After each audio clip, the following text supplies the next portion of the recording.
Hatimul Asam menjawab, aku telah dapat menghasilkan 8 faidah daripada segala yang aku pelajari.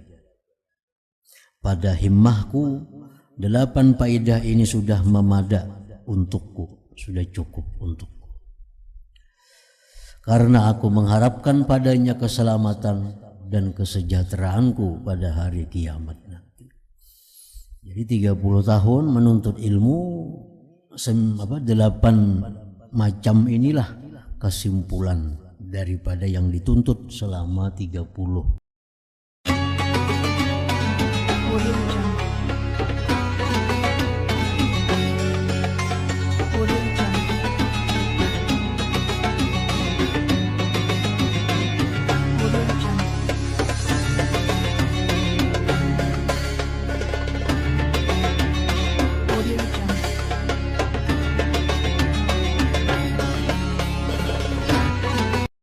Bismillahirrahmanirrahim. Alhamdulillahirabbil alamin. Wa bihi nasta'in ala umuri dunya waddin. Wassalatu wassalamu ala asyrafil anbiya wal mursalin sayyidina maulana Muhammadin wa ala alihi wa sahbihi ajma'in. 8 wasiat Hatimul Asam rahimahullahu ta'ala. Hatimul Asam adalah seorang waliullah yang berasal dari negeri Khurasan. Khurasan itu Iran. Beliau salah seorang tokoh ulama Ahlus Sunnah wal Jamaah yang wafat tahun 237 Hijriah. Wahai anakku yang tercinta, Imam Hatimul Asam pernah ditanya oleh gurunya Imam Syakik Al-Balkhi rahimahumallahu ta'ala. Ujar gurunya, engkau telah belajar daripadaku selama 30 tahun lamanya. Maka apakah ilmu yang telah engkau dapatkan daripadaku, wahai Hatimul Asam? Hatimul Asam menjawab, aku telah dapat menghasilkan 8 faidah daripada segala yang aku pelajari. Pada himmahku 8 faidah ini sudah memadak untukku, sudah cukup untukku. Karena aku mengharapkan padanya keselamatan dan kesejahteraanku pada hari kiamat nanti. Jadi 30 tahun menuntut ilmu, 8 macam inilah kesimpulan daripada yang dituntut selama 30 tahun oleh Hatimul Asam kepada gurunya Syakik Al-Balkhi. Lalu Imam Syakik berkata, apa dia 8 faidah itu? Imam Hatimul Asam menjawab, 8 faidah itu ialah: faidah yang pertama, sesungguhnya aku telah melihat kepada makhluk-makhluk yang ada di dunia ini. Lalu aku mendapati bagi setiap makhluk ini mesti ada sesuatu yang dikasihinya dan diasyikinya.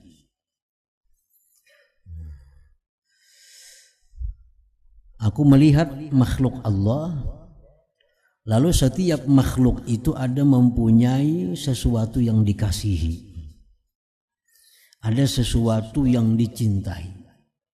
Itu setiap makhluk aku lihat pasti ada yang disayanginya, ada yang dicintainya. Dan aku melihat pula bahwa ada sebagian daripada sesuatu yang dikasihi itu hanya menemani kekasihnya sehingga sampai ia sakit saja. Kekasih yang kita kasihi ternyata dia mau menemani kita hanya sampai kita sakit. Nah, begitu kita sakit, ini sudah kada mau lagi mengawani kita. Nah ini contohnya adalah kedudukan atau pangkat atau jabatan. Nah bila kita sudah sakit, kita kalau apa-apa lagi diganti orang kita. Kalau kau berfungsi lagi, jabatan apakah itu? Kalau kita sudah kalau kau apa-apa lagi sakit, maka otomatis orang perlu kita kadakawa melayani. Nah diganti orang. Nah, padahal jabatan ini sangat kita cintai, sangat kita sayangi. Ternyata inya hanya bisa menemani kita sampai kita sakit. Begitu sakit, jabatan diambil orang.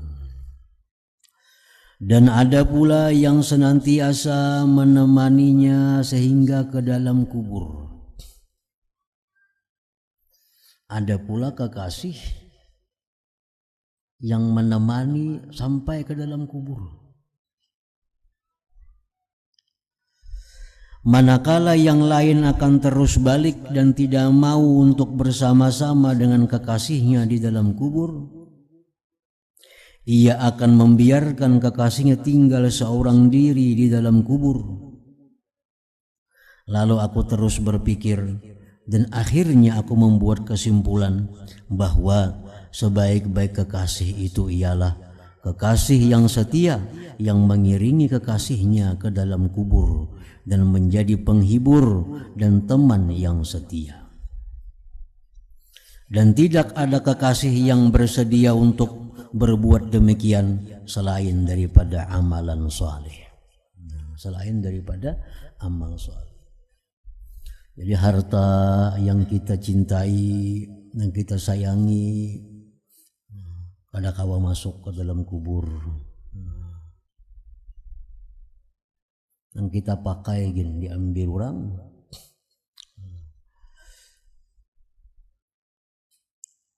Keluarga jelas sudah kadang mau masuk ke dalam kubur juga mengawani. Nah, selain yang mau masuk ke dalam kubur adalah amal saleh.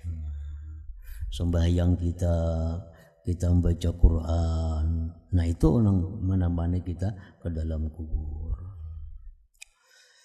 Dan tidak ada kekasih yang bersedia untuk berbuat demikian selain daripada amalan saleh.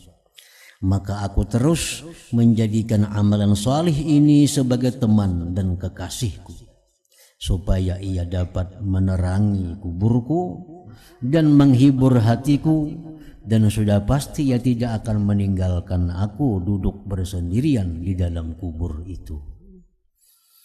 Artinya ini bukan larangan menyayangi harta, bukan larangan menyayangi keluarga, bukan larangan menyayangi jabatan, tetapi Sidin di sini menjelaskan bahwa agar sayang kepada hal-hal itu masih di bawah dibanding dengan sayangnya kita kepada amal saleh.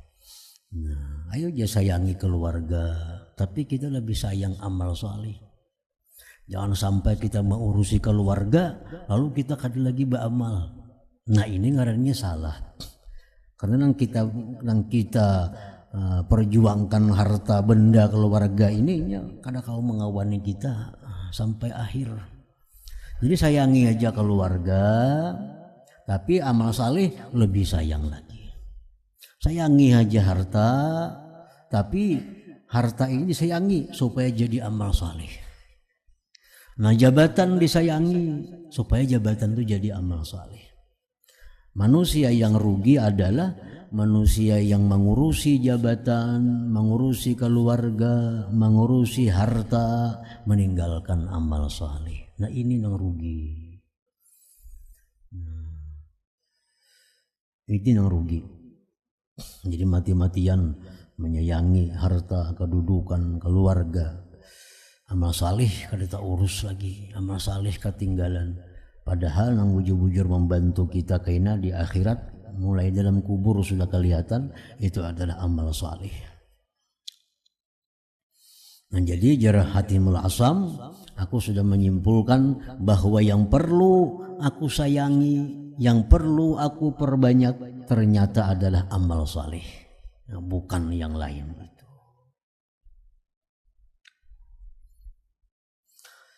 Nah itu faedah pertama yang kukaji selama 30 tahun tadi.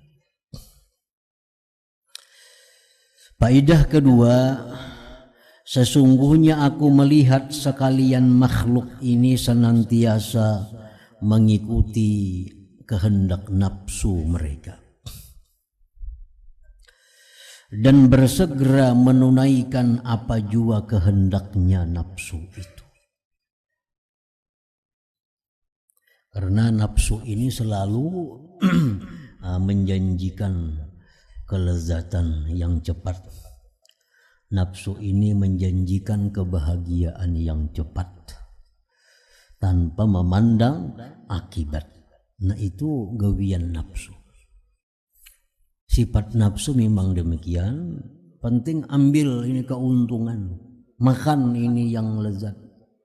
Urusan akibat tuh kaina. Urusan akibat tuh ada urusan. Itulah nafsu. Lain dengan akal. Nah kalau akalnya selalu memandang akibat. Makan ini akibatnya apa? Melakukan ini akibatnya apa? Nah itu akal. Itu akalnya bertolak belakang dengan nafsu 180 derajat. Nafsu ini memikirkan yang segera, sedangkan akal memandang akibat. Nah aku melihat, ujar Imam Hatimul Asam, manusia ini selalu menuruti kehendak nafsunya. Kehendak nafsu. Kadang memikirkan akibat.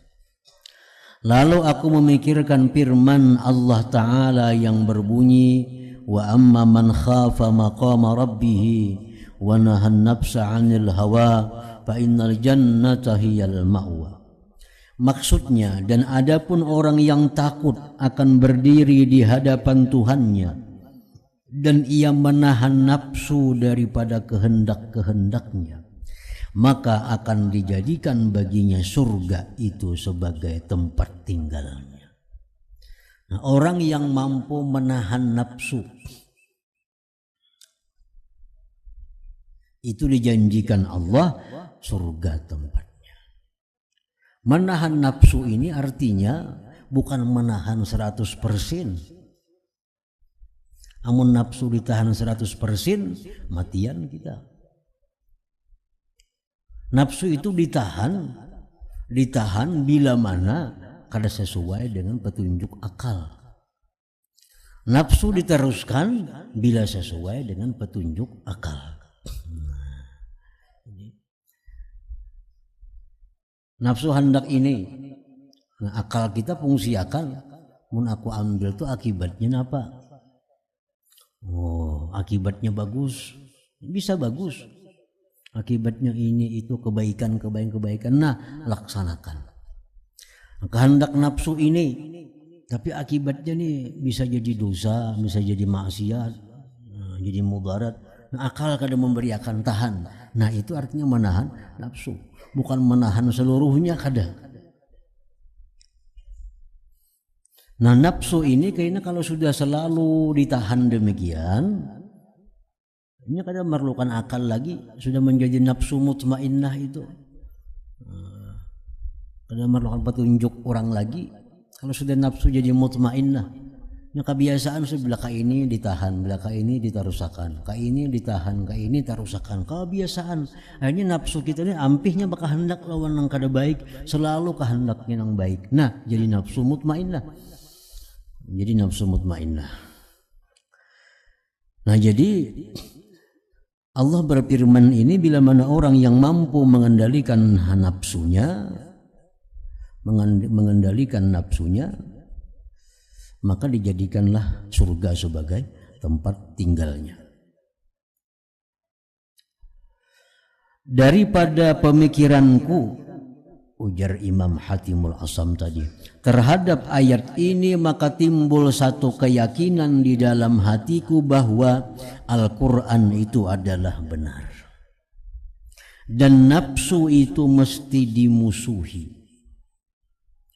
Lalu aku pun menjadikannya sebagai musuh, dan aku berjuang untuk menentangnya, dan aku tidak memanjakannya sehingga ia tunduk kepadaku, dan ia merasa puas hati dengan tugasnya untuk taat dan beribadat kepada Allah Subhanahu wa ta'ala. Nah, jadi akhirnya nafsu ini ku jadikan musuh, selalu ku tentang apa kehendaknya, akhirnya nafsuku ini jinak dengan taat dan ibadah kepada Allah. Nah, jadi artinya kesimpulan yang kedua yang didapat selama sekian tahun tadi bahwa adalah menahan kehendak nafsu, jangan selalu dituruti. Faedah ketiga yang didapat oleh Imam Hatimul Asam, sesungguhnya aku melihat setiap orang berusaha untuk menghimpunkan harta benda dunia ini sebanyak-banyaknya. Kemudian lalu ia menahannya dan tidak mau mendermakannya. Lalu aku memikirkan akan firman Allah Ta'ala yang berbunyi, ma'indakum yanfat wa ma'indallahi baq. Maksudnya apa yang ada di sisimu akan habis, dan pahala yang ada di sisi Allah itu adalah kekal.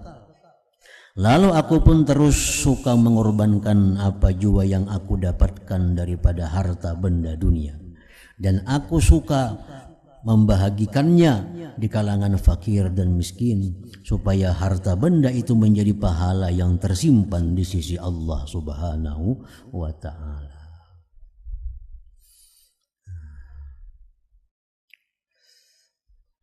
Ini faedah yang ketiga, bahwa sidin kada melarang orang mencari harta, kada melarang orang berusaha, tapi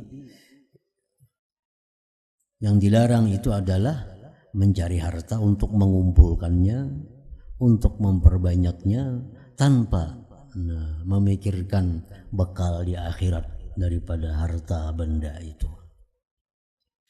Ujar Nabi kita bahwa beliau bersabda, harta engkau itu sebenarnya adalah sesuatu yang telah kamu sedekahkan. Itulah yang sebenarnya harta engkau. Harta yang kita berikan kepada orang lain, sedekahkan atau hadiahkan, itulah yang punya kita sebenarnya. Nah, itu punya kita. Pakaian yang sedang kita pakai ini, itulah yang pakaian punya kita. Makanan yang sedang kita makan itu, itulah makanan yang punya kita. Nah, selain pada itu belum tentu ampun kita. Belum tentu ampun kita. Jadi kadang mustahil orang di dalam dunia ini kaya raya, di akhirat miskin, di akhirat kita miskin, hina. Kenapa? Karena kekayaannya ditinggalnya di dunia. Kekayaan ditinggal di dunia.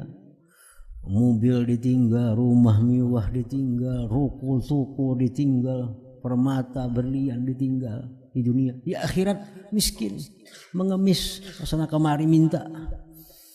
Nah, itu kenapa? Karena kekayaan tertinggal di dunia. Ada sebagian lagi orang yang dunia kaya, akhirat kaya. Nah, ini orang yang menjaga keseimbangan. Di dunia ada harta yang digunakannya untuk keperluannya dan keluarga, tapi di akhirat pun demikian. Sebagaimana dia bangun rumah di dunia, dia bangun rumah di akhirat. Dia beli kebun di dunia, nukar kebun sagan akhirat.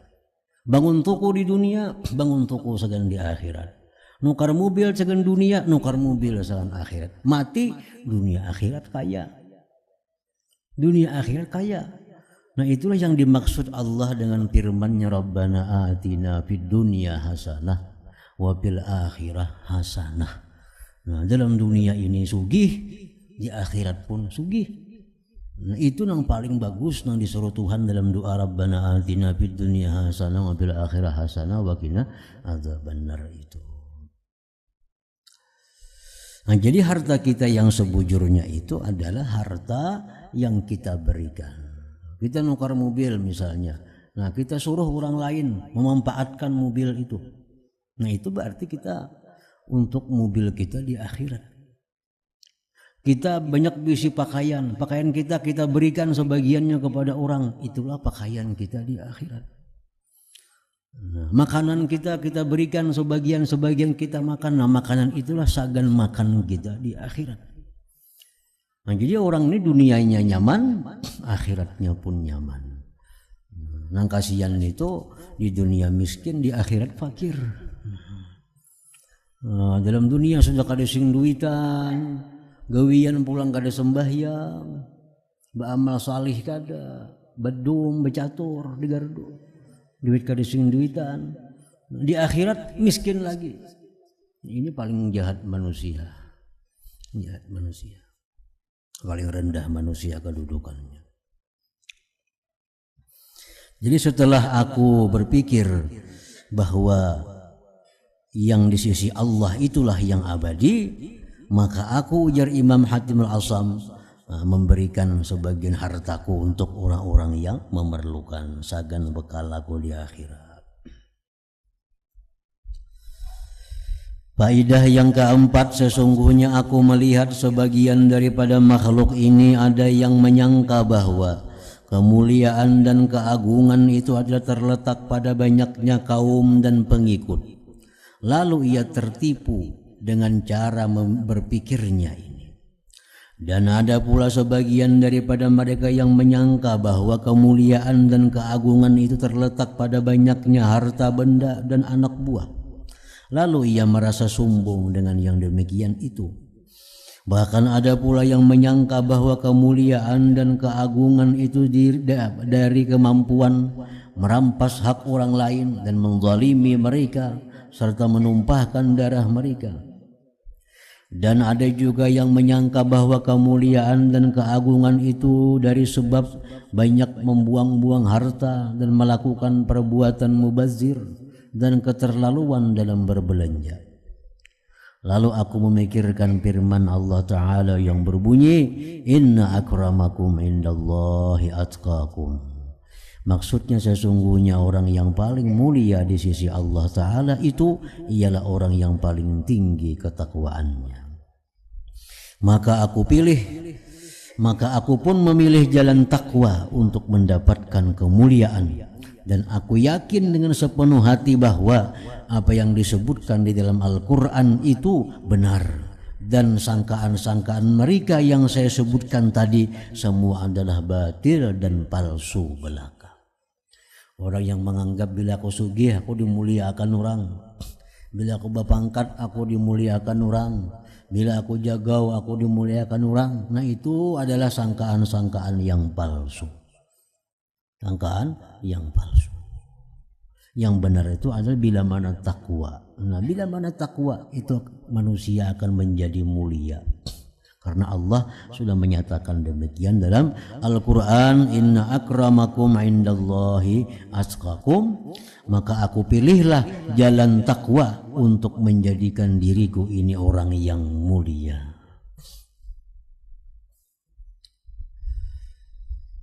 Nah, faidah yang kelima, sesungguhnya aku melihat ramai orang yang saling maki-memaki dan umpat-mengumpat.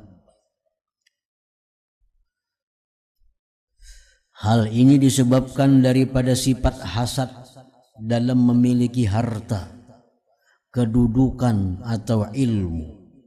Nah, ini sifat manusia. Gibah menggibah,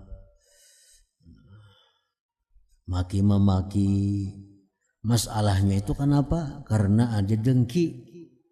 Nah, apa yang didengkiakan itu bisa harta, bisa kedudukan, bisa ilmu.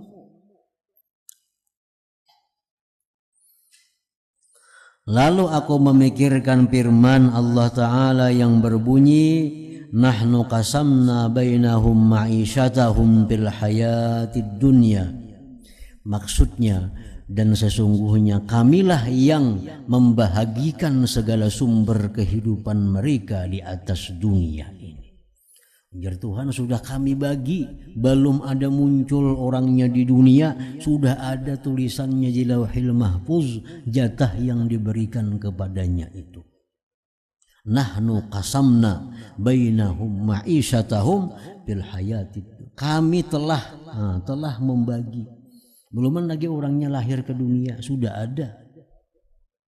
Si fulan selama hidupnya akan dapat rezeki ini sekian, dapat rezeki duit sekian, dapat rezeki ternak sekian, dapat rezeki ini sekian.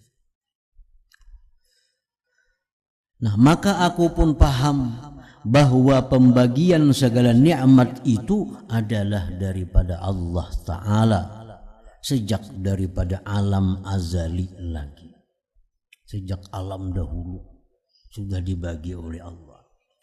Oleh karena itu aku tidak pernah hasad akan siapa, dan aku merasa puas hati dengan pembahagian yang telah dilaksanakan oleh Allah Subhanahu wa Ta'ala.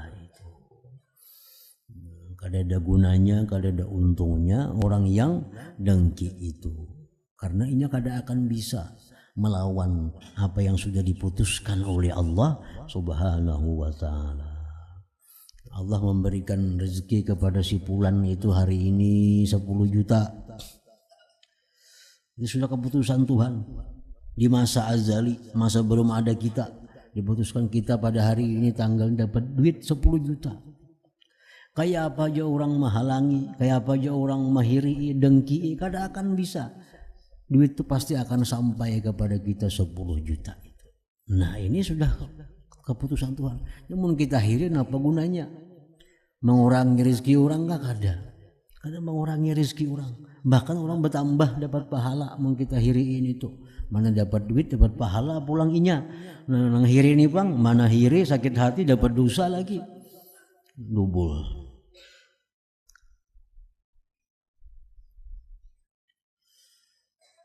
Nah, jadi oleh karena itu Jasidin, aku paham bahwa segala nikmat itu adalah daripada Allah Ta'ala sejak daripada alam azali lagi.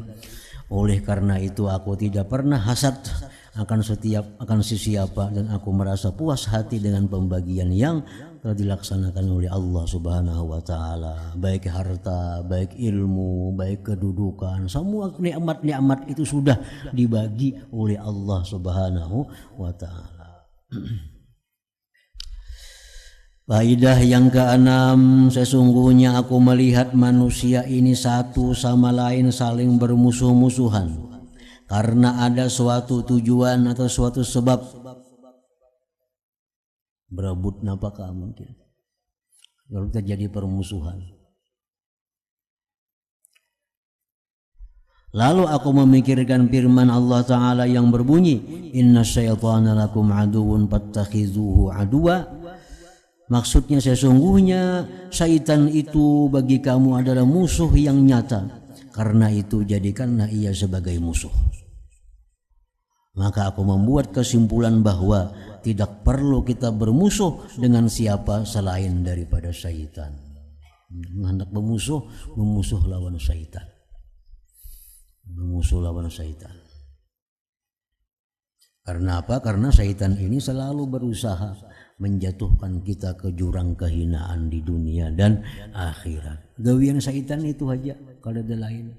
Syaitannya kada ada mutmainnah, mun nafsu ada mutmainnah.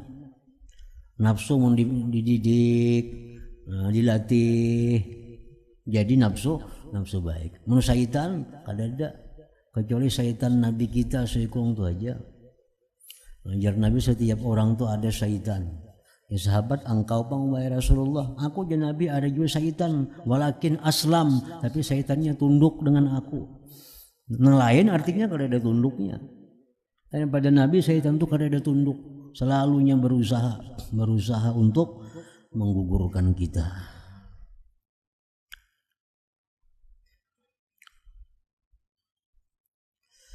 Maka aku pun membuat kesimpulan bahwa tidak perlu kita bermusuh dengan siapa selain daripada syaitan.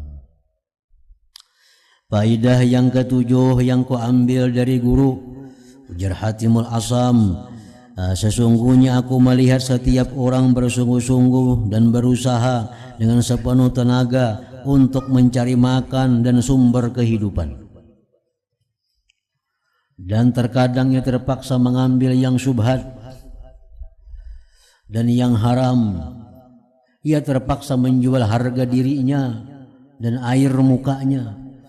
Lalu aku memikirkan firman Allah Ta'ala yang berbunyi, wa ma min dabbatin fil ardi illa 'alallah rizquha. Maksudnya, dan tidak ada daripada sesuatu yang melata di atas muka bumi ini kecuali rezekinya telah dijamin oleh Allah Ta'ala. Maka aku pun mengetahui bahwasanya rezekiku di tangan Allah dan telah dijamin oleh Allah Ta'ala. Lalu aku hanya sibuk mengerjakan ibadah kepadanya dan aku putuskan segala harapanku dengan selain daripada Allah Subhanahu wa Ta'ala. Nah, hartanya jaminan Allah. Nah, dikisahkan dalam sebuah kisah, Hatimul Asam ini orangnya kada kaya, bahkan tergolong miskin. Nah, satu hari beliau ini hendak naik haji, anak banyak, kakawanan sidin bawa naik haji. Di sini kayaknya aku bepadah lawan anak biniku,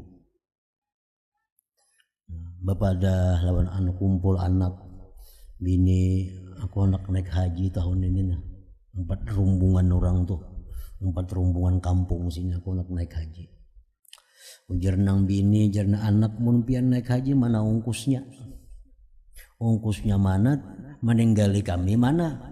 Sekian di rumah kan naik haji beberapa waktu lawas pakai unta dari Iran ke Saudi itu ke Makkah. Jadi jarang bini paraya atulak. Banyak kelaparan kami tinggalkan. Ya anak nangganal kayak itu juga. Kita rumah sudah jauh pada orang di sini. Pun pian tulak siapa nang memperhatikan di sini? Ada seorang perempuan nang halus, anak nang paling bungsu. Uji anak perempuan nang paling halus ini, ayo bahaya pian tulak. Allah aja menjaga akan kami sini gina.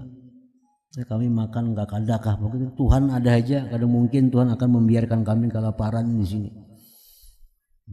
Jadi bingung nang mama, bingung nang anak, maratnya halus ini artinya. Hatimul Asam ini anakku ini makrifat lawan Tuhan yang paling halus nih. Dan ini nang kuturuti, pendapat ini nang kuturuti. Nah, jadi Hatimul Asam berangkat 4 rombongan. Basa ngokada, bekal apa kadada juga. Rumah ditinggalkan demikian. Berangkatlah Hatimul Asam menuju Makkatul Mukarramah. Nah, beberapa hari di rumah nih, sekadar ditinggali. Nah, habis bahan makan, habis apa habis. Sudah mulai kelaparan di rumah ini. Nah, pada suatu malam ada seorang amir. Kita amir itu kayak di sini gubernur lah, amir itu. Sasat kehilangan kawan-kawannya sewaktu berburu. Nah, amir ini lawan rombongan ini berburu. Tapi isah malam itu. Amir ini kalau dapat lagi mencari kawan di mana, pengawal di mana, anak buah. Sehingga si amir ini kehausan, kelaparan. Ada rumah bertemuan, mesti rumah halus sebuah. Nah, dikatuk rumah itu. Ya amir, adakah makanan? Kami bikin kelaparan di sini di rumah sini. Ya amir, banyu bang ada, banyu banyak. Nah, minum ya amir, minum. Kada tahu pada amir nih, pada gubernur kada tahu. Minum. Mana abahnya ini, kisahkannya abahnya naik haji ini. Nah, amirnya sudah minum. Lalu amir ini nang pengawal ini abut juga mencari kemana si gubernurnya kadada. Akhirnya bertemuan di rumah situ. Bertemuan si amir bahwa orangnya kelaparan, kehausan di rumah si Hatimul Asam tadi. Nah, sekian puluh pengawal ini disuruh amir semuaan agar meninggalkan pakaiannya, perhiasannya semuaan, makanannya diberikan segan ampun rumah itu. Ini amir menolong aku, nah aku kehausan nih di rumah sini ada banyu. Yona ikam ada galang, ada macam-macam itu semuaan makanan tinggal di rumah sini. Nah, kita berangkat melanjutkan perjalanan kita. Nah, jadi makanan ditinggal semuaan di rumah Hatimul Asam tadi, sampai datang Hatimul Asam makanan tadi masih ada lagi. Nah, peninggalan si Amir dan pengawal-pengawalnya tadi. Nah, ini kisah nang di rumah ditinggalkannya Amir tadi, membuktikan bahwa apa nanjar anak halus tadi, Tuhan kada akan membiarkan kita kelaparan di sini. Pasti ada Tuhan memberikan jalan-jalan untuk datangnya rezeki tadi. Nah, jadi itu keyakinan daripada seorang anak halus Hatimul Asam tadi. Nah, Hatimul Asam ini di perjalanan kada berduit juga. Nah, kada berduit juga, kada makanan diberi orang makan, belak ada yang ada. Ada orang sugih di rumbungan itu garing. Sudah diobati macam-macam kada muju ampe. Ya orang sugih itu ada kada sih orang saleh nang bisa mendoakan lawan Tuhan supaya aku ni sigar. Bilang ada tuh Hatimul Asam di belakang sana. Kiau Hatimul Asam. Dia kiau Hatimul Asam. Berdoa lawan Tuhan supaya sigar orang sugih ini kawan naik haji. Sigar nang sugih. Nah, berapa dinar diberi Hatimul Asam duit oleh si orang sugih tadi. Sampai kawa ke Madinah, kawa boleh karo manukar oleh-oleh labihan duit itu lagi. Jadi itu membuktikan keyakinan si jin bahwa wa ma min dabbatin fil ardi illa 'ala Allah rizquha. Faedah yang ke-8 yang terakhir yang kuambil daripada guru selama 30 tahun menuntut ilmu, sesungguhnya aku melihat setiap orang ada memiliki sesuatu yang menjadi pegangannya. Sebagian mereka menjadikan dinar dan dirham sebagai pegangan, dan yang lain pula menjadikan harta dan kerajaan sebagai pegangan, dan ada pula yang menjadikan kemahiran atau pekerjaan sebagai pegangan hidup maksudnya. Bahkan ada orang yang menjadikan hamba Allah sebagai pegangannya. Lalu aku memikirkan firman Allah Ta'ala yang berbunyi, wa may yatawakkal 'ala Allah wa huwa hasbuh innallaha balighu amrih qad ja'alallahu likulli syai'in qadra. Maksudnya, dan siapa yang bertawakal kepada Allah, maka Allah pasti akan mencukupkannya. Sesungguhnya Allah Ta'ala itu mempersampaikan segala urusannya, dan sesungguhnya Allah Ta'ala telah menjadikan bagi setiap sesuatu itu kadar yang telah ditentukannya. Maka aku pun terus bertawakal kepada Allah, maka Allah mencukupkan akan daku, dan Allah itu ialah sebaik-baik tempat berserah diri.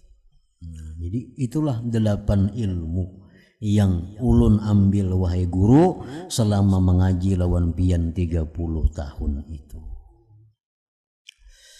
Lalu Syakik Al-Balkhi berkata kepada Hatimul Asam, jar si guru nih, semoga Allah senantiasa memberi taufik kepadamu wahai Hatimul Asam. Sesungguhnya aku telah membaca Taurat, Injil, Zabur, dan Quran. Maka aku mendapati isi keempat kitab ini adalah beridar pada membahas 8 masalah yang engkau sebutkan tadi. Intinya yaitu juga, intinya itu. Baik Taurat, Zabur, Injil, Quran, intinya ia 8 perkara itu.